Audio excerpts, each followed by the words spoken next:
Break news చూస్తున్నాం. హైదరాబాద్లో పలు చోట్ల భారీ వర్షం కురుస్తోంది. హైదరాబాద్తో పాటు తెలంగాణలోనూ పలు చోట్ల భారీ వర్షాలు కురుస్తున్నాయి. పలు చోట్ల ఈదురుగాలులు, వడగండ్ల వాన కురుస్తోంది. దీంతో పలు ప్రాంతాల్లో నీరు నిలిచిపోయింది. ఇంకోవైపు ట్రాఫిక్ సిగ్నల్స్ దగ్గర భారీగా వాహనాలు నిలిచిపోయాయి. దీంతో వాహనదారులు తీవ్ర ఇబ్బందులు పడుతున్నారు.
బ్రేక్ న్యూస్ చూస్తున్నాం. హైదరాబాద్లో పలు చోట్ల భారీ వర్షం కురుస్తోంది. హైదరాబాద్తో పాటు తెలంగాణలోనూ పలు చోట్ల భారీ వర్షాలు కురుస్తున్నాయి. పలు చోట్ల ఈదురుగాలులు, వడగండ్ల వాన కురుస్తోంది.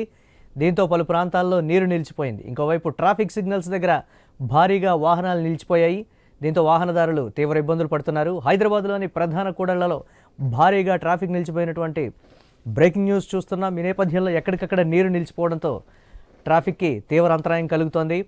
దీనికి సంబంధించి చాలా చోట్ల లోతట్టు ప్రాంతాల్లోకి ఇప్పటికే నీరు చేరినటువంటి ప్రస్తుత పరిస్థితి ఉంది. జీహెచ్ఎంసీ అధికారులు అప్రమత్తమయ్యారు. ఎక్కడెక్కడ నీరు అధికంగా నిలిచిపోయిందో అక్కడ దీనికి సంబంధించి చర్యలైతే చేపడుతున్నటువంటి పరిస్థితి ఉంది. జీహెచ్ఎంసీ ఆఫీస్కి భారీగా కాల్స్ అయితే వస్తున్నటువంటి పరిస్థితి ఉంది. ఇటు విద్యుత్ కూడా తీవ్ర అంతరాయం ఏర్పడినటువంటి పరిస్థితి అయితే హైదరాబాద్లో ఉంది. ఉన్నట్టుండి ఎండవేడిమి నుంచి ఉపశమనం కలిగినట్లుగా కూడా హైదరాబాద్ వాసులు ఫీల్ అవుతున్నటువంటి ప్రస్తుత పరిస్థితి. దీనిపై మరిన్ని అప్డేట్స్ మా కరెస్పాండెంట్ లహరి మరిన్ని అప్డేట్స్ అందిస్తారు. లహరి, ఏ ప్రాంతాల్లో భారీ వర్షం కురుస్తోంది, దీనికి సంబంధించి ఓవరాల్ అప్డేట్స్ ఏంటి? ప్రస్తుతం అయితే తెలంగాణ రాష్ట్రానికి అయితే వర్ష సూచన జారీ చేసింది ఇప్పటికే వాతావరణ శాఖ. విదర్భలో ఏర్పడినటువంటి ద్రోణి ఎఫెక్ట్ తో అయితే ప్రస్తుతం వర్షపాతం నమోదవుతుందని చెప్పుకోవచ్చు. చాలా ప్రాంతాల్లో ప్రస్తుతం అయితే అమీర్పేట, పంజాగుట్ట, యూసఫ్గూడ, పశ్చిమబాగ్, సికింద్రాబాద్ ఇలా చాలా ప్రాంతాల్లో కూడా ఇప్పటికే వర్షపాతం నమోదవుతుంది. దీంతో చాలా వరకు కూడా రోడ్లపైన నిలిచినటువంటి వాహనాలు కూడా ఎక్కువగా కనిపిస్తుంది. ఎక్కడికక్కడ కూడా ట్రాఫిక్ జామ్ ఏర్పడిందని చెప్పుకోవచ్చు.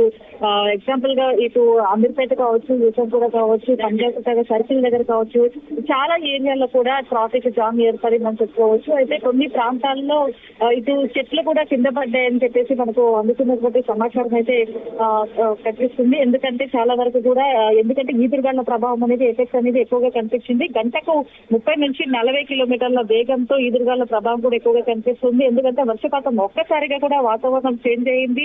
దీంతో ఈదురుగాళ్ల ఎఫెక్ట్ కూడా ఎక్కువగా కనిపించింది. దీంతో రోడ్ల పైన ఎందుకంటే సైడ్ కి ఉన్నటువంటి చెట్లు ఒక్కసారిగా ఈదురుగాళ్ల ప్రభావంతో చెట్టు కూడా నేల కొరిగినటువంటి సిచ్యువేషన్ ఇప్పటికే చూసుకోవచ్చు. GHMC right, thanks for updates Lahari.